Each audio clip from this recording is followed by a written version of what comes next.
continental ecuatoriano, buscando la verdad y abogando por la unidad nacional en pro de la paz y la seguridad en el Ecuador. Queremos dar la bienvenida en los estudios de la revista de Opinión Democracia al ingeniero Fabián Calero, viceministro de Energía. Lo invitamos para analizar cómo se está afrontando esta crisis eléctrica inédita en el país. Cierto es que al menos durante las últimas 3 décadas ha habido crisis. Hemos dicho que aquí hay responsabilidad de todos los gobiernos, todas las administraciones, dimensionando la responsabilidad de cada uno.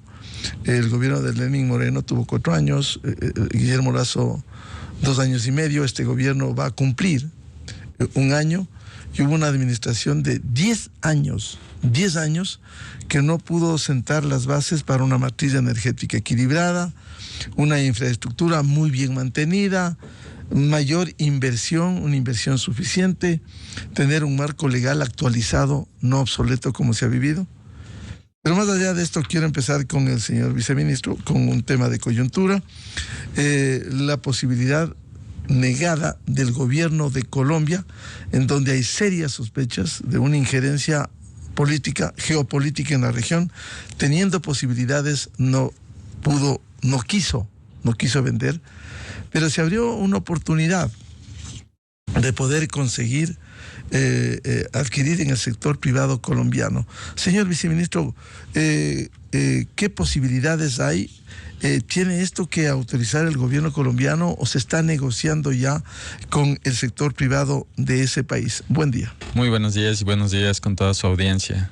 Y gracias por la oportunidad para venir un poco a explicar aquí lo que se está trabajando y lo que se está realizando.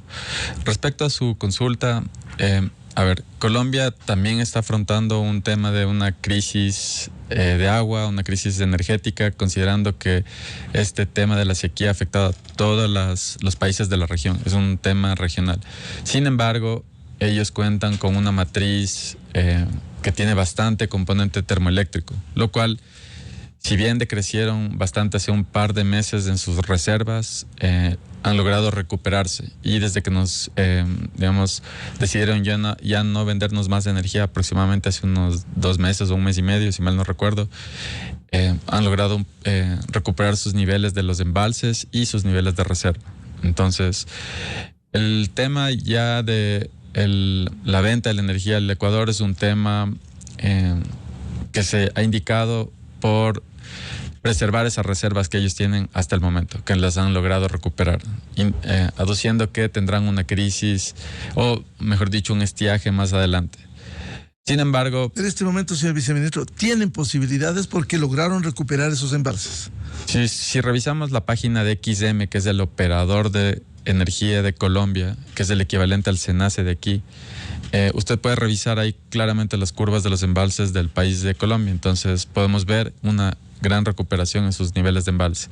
Pero lo que iba a comentar es que, a pesar de que no exista este mecanismo de, que es lo que generalmente hacemos de este mercado spot entre los dos países, que es un precio de oferta y vemos si lo tomamos o dejamos en función de las decisiones de los operadores de los dos países, también hay la posibilidad, con base a la decisión 757, de efectuar contratos bilaterales entre los dos países, entre agentes de los dos países. ¿Qué quiere decir esto?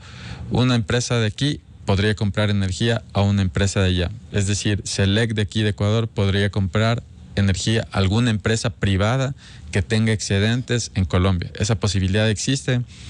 Desde el gobierno se nos ha dado, las directrices, desde el señor presidente, la señora ministra, de hacer de nuestro lado todos los mecanismos que tengamos que hacer para activar esto. ¿Qué es eso? Aprobar, por ejemplo, una regulación que la aprobamos en un tiempo récord de unos 5 días para poder viabilizar este mecanismo, para que desde el lado ecuatoriano estemos facultados a comprar energía desde el lado de un agente colombiano. También es necesario que desde la parte de ellos se complemente con la regulación que ellos tengan que emitir para este efecto, y bueno, estamos trabajando en este sentido. Colombia, ¿hasta cuándo cortó la venta a cómo vendía el kilovatio? Es bien variante, como digo, es un precio spot, entonces depende de la hora, del tiempo y de la oferta que ellos hagan.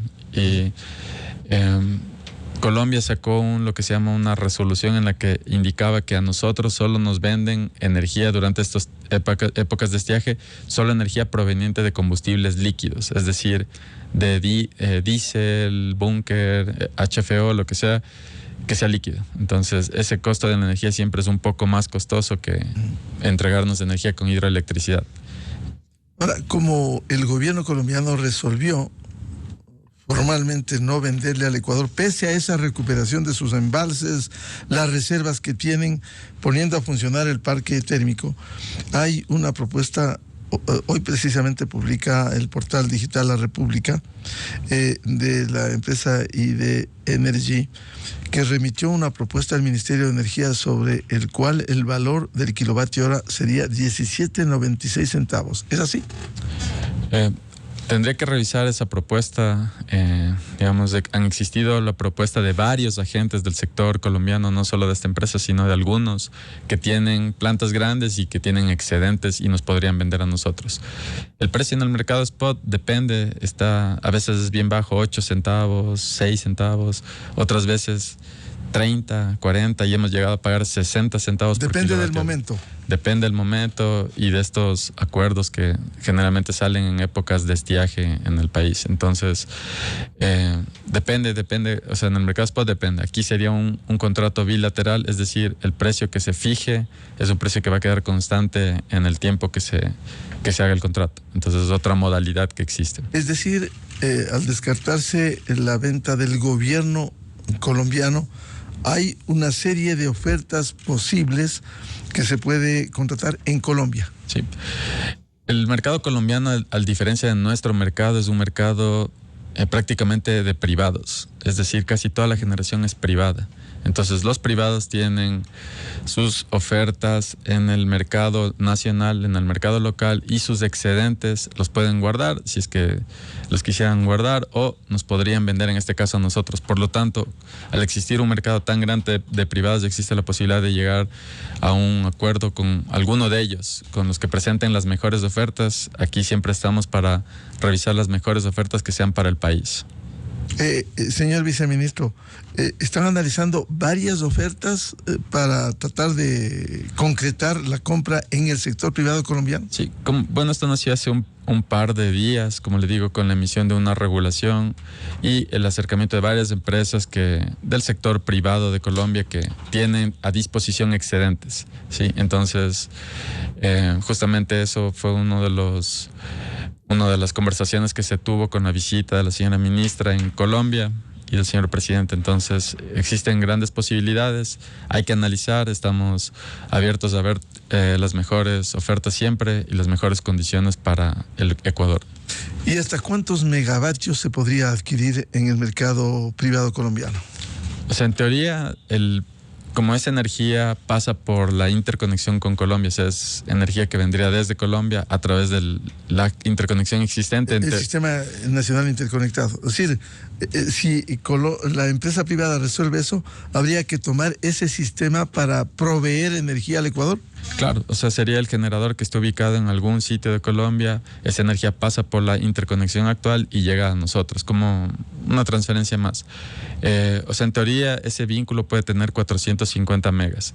Deberíamos ver cuánto se puede hacer a través de esta contratación bilateral, cuántos serían los excedentes que tienen las empresas privadas que le menciono, que existen en el mercado colombiano. Y de las ofertas que han recibido, ¿cuánto ofrece cada empresa? ¿100, 200 megavatios? Sí, existen 100, disponibilidad de 100 megas, 200 megas, etcétera. O sea, como le digo, depende de la cantidad y la magnitud de estos generadores. Ahora hemos leído este tipo de compra spot. ¿Sería temporal 30, 60 días? ¿O hay empresas que quieren vender, como hemos leído también, a 1 o 2 años, lo cual es mucho más complejo? O sea, es un contrato bilateral que se puede efectuar entre dos agentes. O sea, el tiempo, no existe un límite mínimo ni un límite máximo. O sea, es un tiempo que sí lo que consideramos tal vez un corto plazo, o sea, unos...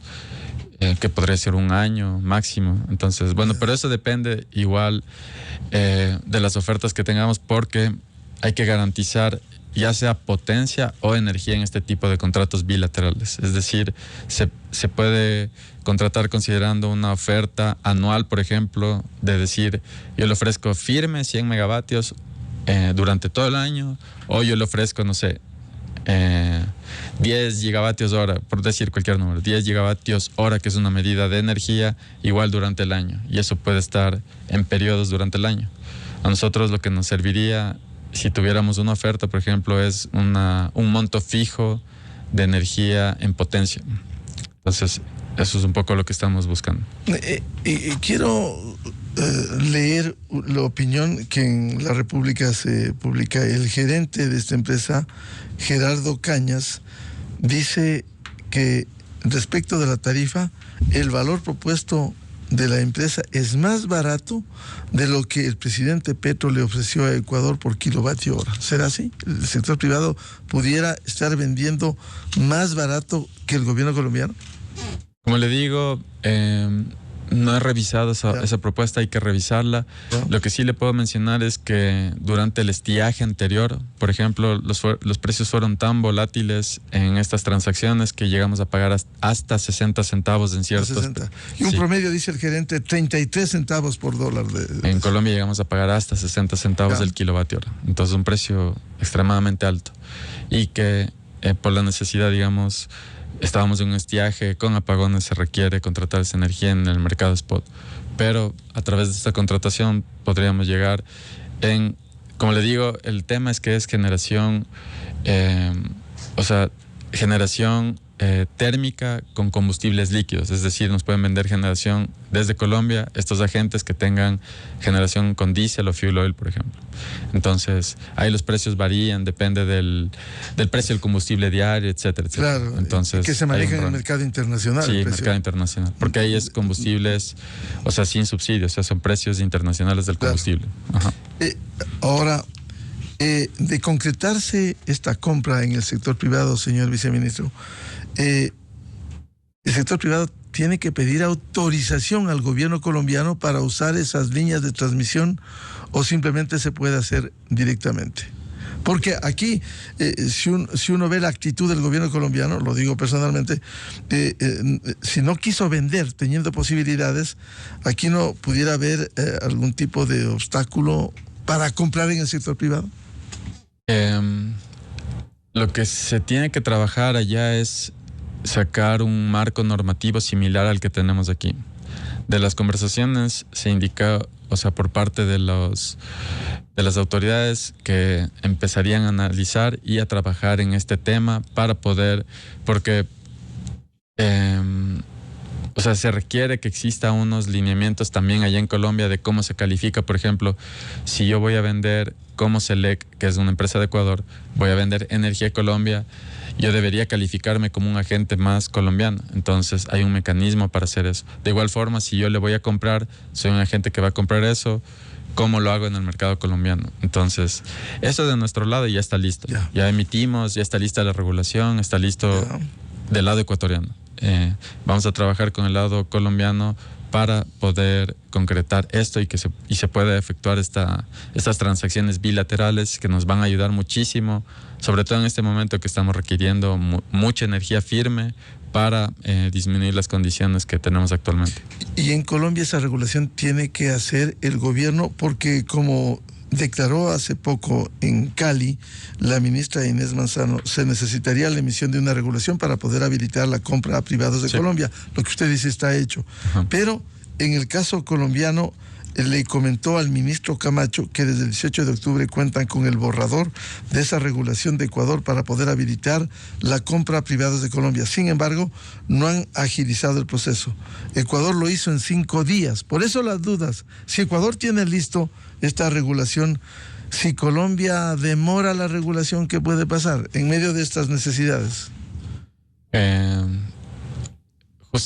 Si obviamente es la regulación es digamos, es donde se establecen las condiciones de cómo voy a vender, lo que le digo, cómo voy a autorizar a un agente que compra o vende, etcétera. Entonces, eso es en lo que se tiene que trabajar inmediatamente por parte de Colombia.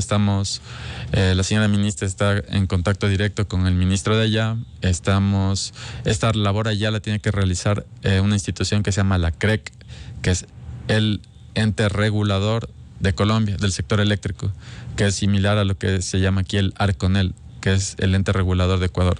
Entonces, del lado ecuatoriano ya contamos con toda esta normativa. Como bien menciona la señora ministra, fue en un tiempo récord de 5 días. Ante la urgencia del país, se toman medidas responsables y rápidas con base a la política del señor presidente. Se emitió esta regulación, esta lista ya está aprobada y ya está, digamos, ya la podríamos aplicar. Entonces vamos a trabajar a la par con el lado colombiano para poder tener lo mismo del otro lado.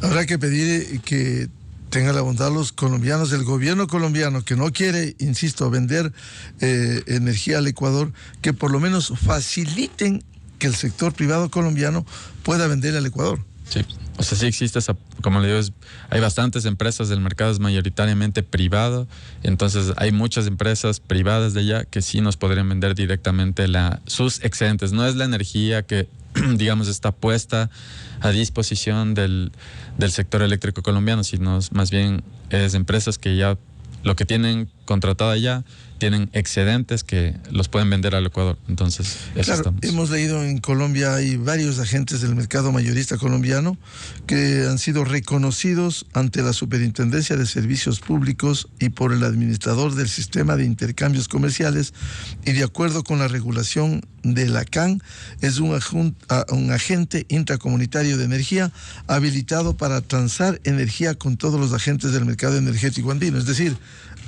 el marco legal facilitaría esto. Existe una norma que se llama supranacional, que es la decisión 757 de la CAN. Entonces, en esta es como que le establece los parámetros cómo entre países de la región pueden hacer sus transacciones de energía. Y aguas abajo, después de esa decisión, cada país tiene que sacar sus regulaciones para obedecer a lo que dice esta decisión 757, que todavía está vigente, porque ya hay otra adicional que es la 816, me parece que todavía no está aplicada al 100%, porque requiere algunas cosas. Pero mientras esté vigente esta decisión 757, existe esta posibilidad. Entonces, existe la norma supranacional, la norma de mayor jerarquía, que permite la activación de estas transacciones entre los dos países. Señor viceministro Fabián Calderón, la ministra continuará en Cali en este gran foro COP16 hasta lograr que se finiquite esto. La señora ministra ya regresó el día de ayer y está aquí en el Ecuador. Entonces, más bien, ahora es un poco darnos las directrices y a ver cómo vamos a canalizar todas estas medidas. Y no solo estas, sino, como ustedes saben, estamos en un tema de crisis, entonces la responsabilidad es grande con el país. Por eso hicieron este viaje analizando esta posibilidad de la venta de la energía. Sin embargo, ya está de retorno para seguir trabajando en los temas urgentes del país, que es la incorporación de esta nueva generación, que estamos trabajando en el tema, por ejemplo, del Toachi Pilatón. O sea, no dependemos, nuestra visión es no depender de una interconexión, sino es ser autónomos en abastecer nuestra energía. Para eso se ha hecho muchísimo.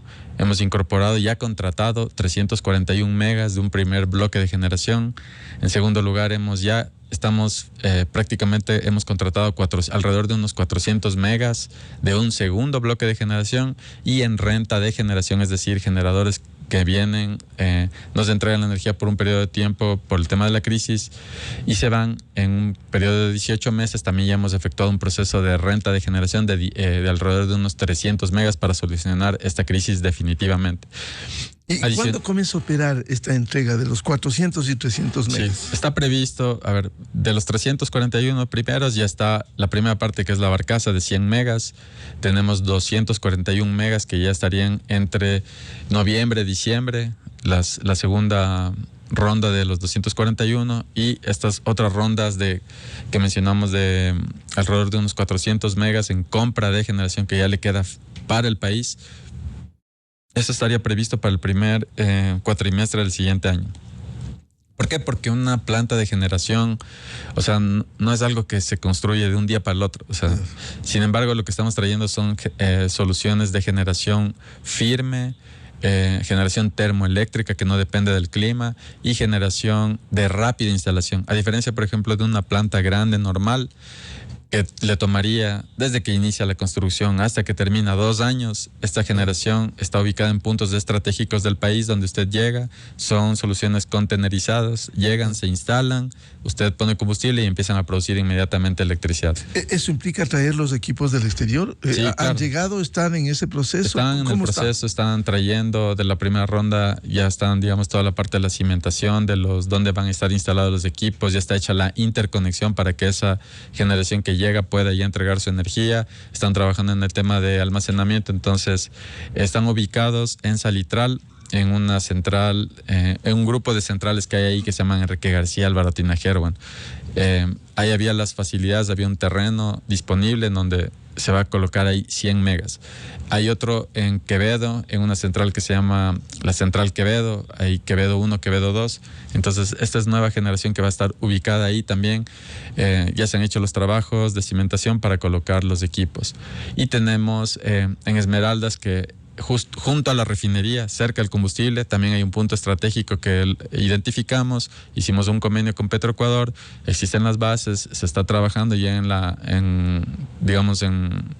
todo el acondicionamiento para que lleguen los generadores, se instalen y empiecen a operar. En Petroecuador, no necesariamente en la central térmica de Esmeraldas. No, es un convenio en unos terrenos que tiene Petroecuador. Que no había estado bien mantenida, digamos, por años. Sí, unas plataformas que había ahí, que es posible instalar ahí la generación y estamos junto al combustible, entonces es estratégico ese punto. Entonces ahí es la tercera central de generación. Los otros puntos, yo le puedo dejar aquí una lámina, aquí tiene un resumen de los siguientes contratos, que es un poco lo que le estaba mencionando. Muchas gracias. Entonces, de igual forma, estas contrataciones suman alrededor de unos casi 1000 megas. Adicional, como le menciono, reactivamos el proyecto que estuvo abandonado desde el inicio del gobierno. Aquí lo reactivamos, dimos una solución a toda la problemática que tenía, que es el Toachi-Pilatón. El Toachi-Pilatón son 204 megas de generación limpia, que nos van a aportar en el estiaje. Lo bueno de este proyecto es que es complementario, es decir, cuando en toda la parte de acá de Paute, de todas estas centrales está seco, en esta parte del Toachi-Pilatón hay lluvias y hay agua y puede producir electricidad. Entonces, ¿Y cuándo entrará esto que ha sido casi un sueño, Toachi-Pilatón, con tanto engaño de los gobiernos pasados? Nosotros recibimos esa central abandonada en un tema de pelea entre Selec y las empresas que hacían el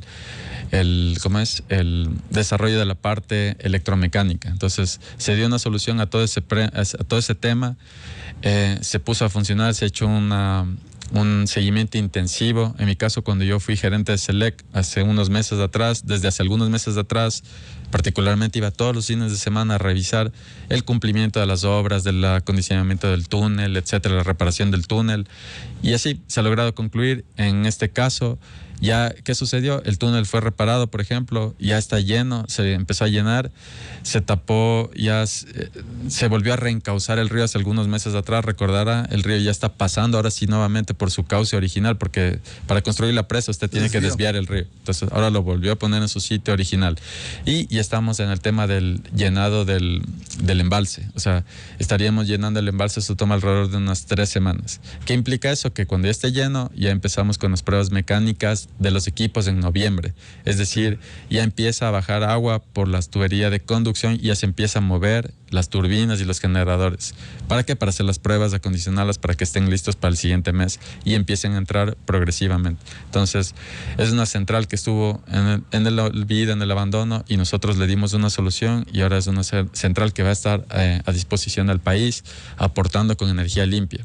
Entonces, esas medidas van a ayudar a solucionar el problema, ya no solo parches, son soluciones ya que van a estar en el corto y en el largo plazo. Para el cortísimo plazo, ¿qué es lo que estamos haciendo? Es, por ejemplo, la renta de la generación que está en esa lámina que le acabo de enviar. Aquí dice Pascuales, adjudicado Termogas Machala por adjudicar. Sí. Pero antes de que continúe, déjeme decirlo, el caso de Toachi-Pilatón hay que recordar que se paró en el gobierno de los 10 años de la Revolución Ciudadana, y ahí están las consecuencias. Vienen los estiajes y vienen los problemas. Ahora, en el caso de la renta Pascuales, ¿ha sido adjudicado ya? Ya está adjudicado. Y Termomachala, ¿cuándo se adjudica? Se estaría adjudicando entre hoy y mañana. Estos procesos, digamos, están publicados en el portal de compras, en el CERCOP, como un tema de, ¿cómo se llama esto? Procesos de emergencia. Ya. Entonces ahí está todo. Sí se puede agilizar, porque a veces el Sí, demora. no, claro, sí. Justamente por el tema de transparencia, lo que se ha hecho es un proceso internacional, digamos, un llamamiento internacional, porque en emergencia yo, por ejemplo, podría adjudicar directamente a una empresa. Sin embargo, aquí, por un tema de transparencia y hacerlo bien para el país, se hizo un proceso competitivo para que el que tenga las mejores condiciones gane, y eso es lo que ha sucedido en los anteriores procesos y en estos procesos de aquí. Ingeniero Fabián Calero, veo en el tema de compra, está adjudicado San Juan de Manta, Esmeraldas 4 adjudicado, Durán por adjudicar, ¿cuándo lo harán? Santa Elena 4, recepción de propuestas, Santa Elena 2, recepción de propuestas. Sí. ¿Cómo avanza esto? Ya, los últimos dos son potencias pequeñitas, el uno es de 18 y el otro es de 24, aunque todo suma en el país ahorita, entonces todo suma, entonces sí es importante.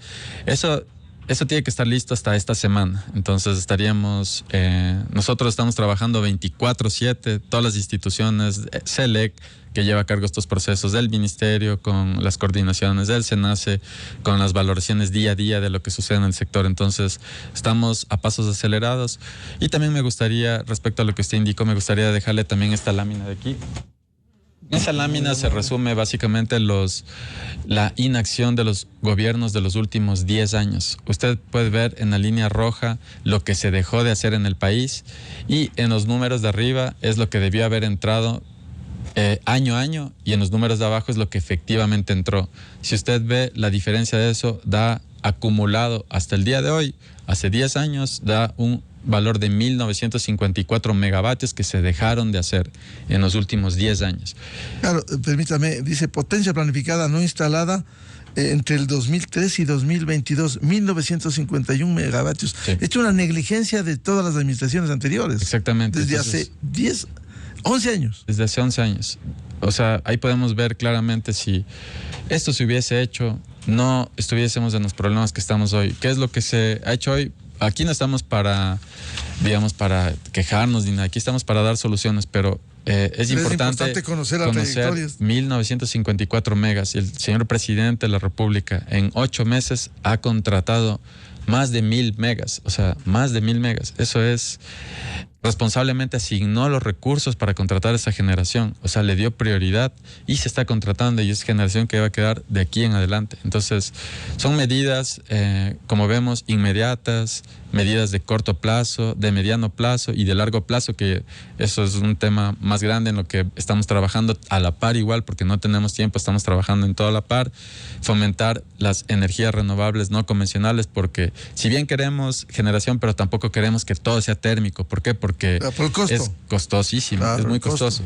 Pero para una emergencia necesitamos generación firme. Pero cualquier costo, pero tener el servicio. Por ejemplo, esta semana, la semana anterior, se aprobó una regulación, la regulación,